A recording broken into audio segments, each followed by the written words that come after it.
안녕하세요. 기업의 파이를 키우는 파이더 작가 하동균입니다. 제가 기업을 자문할 때 대표님께 항상 하는 질문이 있는데요. 대부분 이렇게 답변을 하십니다. 대표님, 사업 자금이 필요한 이유가 뭔가요? 딱히 어디 쓰기보다는 많이 받아놓으면 좋겠죠. 이렇게 제가 하는 질문과 답변의 패턴은 제가 기업의 대표와 대화를 하면 10명 중에 7, 8명이 나타나는 패턴입니다. 사업 자금은 넉넉하게 있는 것이 좋으니까 얼마를 받을지 생각하지 않고 그냥 되는 대로 많이 받고 싶어 하시는데요. 이런 대표님들에게 저는 따끔하게 한마디 합니다. 대표님께서 기관 담당자라면 돈을 주고 싶겠어요? 저라면 절대 한 푼도 안 줍니다. 이렇게 제가 말을 하면 대부분의 대표님은 반응이 어떨까요? 아무 말도 하지 못합니다. 이유는 말이 안 되는 소리를 한 것을 자기 자신들이 가장 잘 알기 때문인데요. 몇 번을 제가 강조를 하지만 정부 지원 사업은 국민의 세금으로 만들어집니다. 누군가의 피땀으로 만들어진 세금을 아무 목적도 없는 기업에 지원을 해줄 수는 없는 거니까요. 오늘은 지원 사업에서 사업 자금이 필요한 이유가 얼마나 중요한지 말씀을 드리겠습니다. 저번 영상의 현장 실사 대비와 연결되니까 집중해서 봐주시기 바랍니다.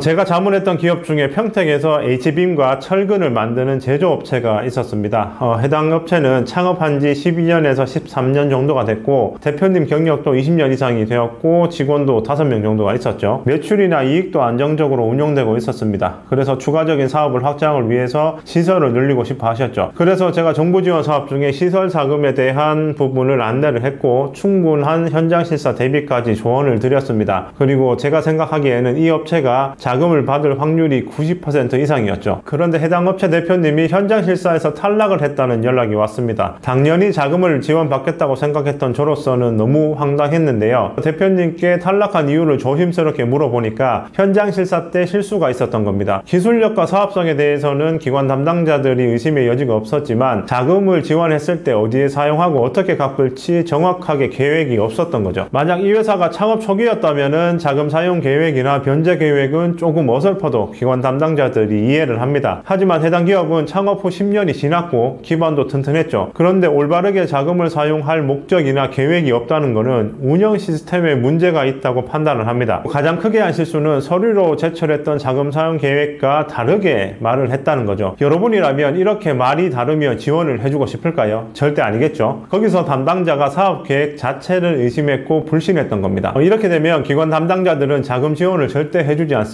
현장 실사를 가는 담당자는 해당 업종의 베테랑이죠. 해당 기업의 운영 구조를 너무나도 잘 알고 있기 때문에 이런 담당자들과 이야기를 하고 설득을 하려면 철저하게 준비가 필요합니다. 대부분의 정부 지원 사업에는 자금 소요 및 조달 계획을 작성을 하는데요. 단순히 금액이 아니라 금액의 적정성과 집행 계획까지 상세하게 작성을 하는 겁니다. 그에 맞는 자금 사용 명세를 작성하고 계획대로 집행을 해야 되는 거죠. 만약에 제조업을 운영한다고 가정을 하면 제조업의 이익을 극대화하기 위해서는 좋은 제품을 꾸준히 생산을 하고 판매를 해야 됩니다. 제품을 생산하기 위해서는 재료비, 기계장치, 인건비 등이 필요한데요. 가장 먼저 할 부분은 사업자금이 지원될 시에 이익을 측정을 하는 겁니다. 여기서 말하는 이익은 영업이익입니다. 영업이익은 총 매출에서 제품을 생산하는 원가를 뺀 이익을 말하는 건데요. 해당 원가에는 재료비, 기계장치에 투입되는 비용, 인건비가 포함되어 있습니다. 여기에서 추가적인 이익을 위해서는 어떤 부분에 비용을 더 투입하고 줄일지 분석을 해야 되는 거죠. 만약 재료는 정상적인데 분량이 많이 나온다고 하면 제품 생산이 되는 과정에서 문제가 있는 겁니다. 그 문제가 노후된 기계에 있으면 기계를 교체해야 이익이 늘어나겠죠. 그리고 기계는 정상인데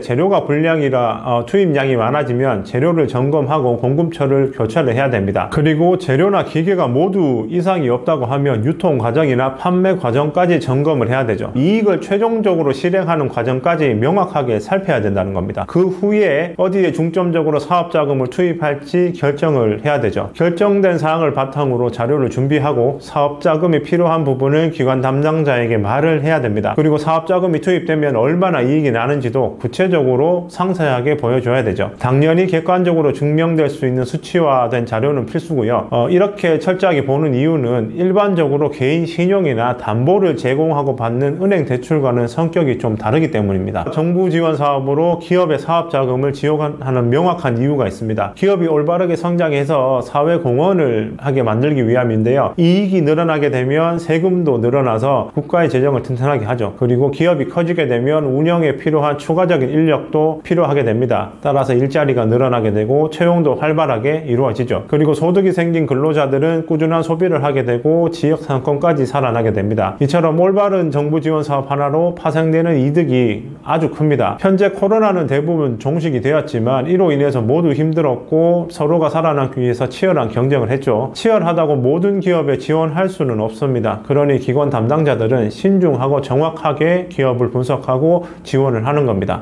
지금은 과거 코로나 시대와 같이 예산을 막 찍어내듯이 막 퍼주는 시기는 지났습니다. 돈이 필요한 명확한 이유를 말씀을 해야 기관 담당자들도 설득이 되고 거기에 맞게 지원을 해주는 겁니다. 오늘은 사업 자금이 필요한 명확한 이유가 얼마나 중요한지에 대해서 알아봤습니다. 그럼 여기까지 하겠습니다. 감사합니다.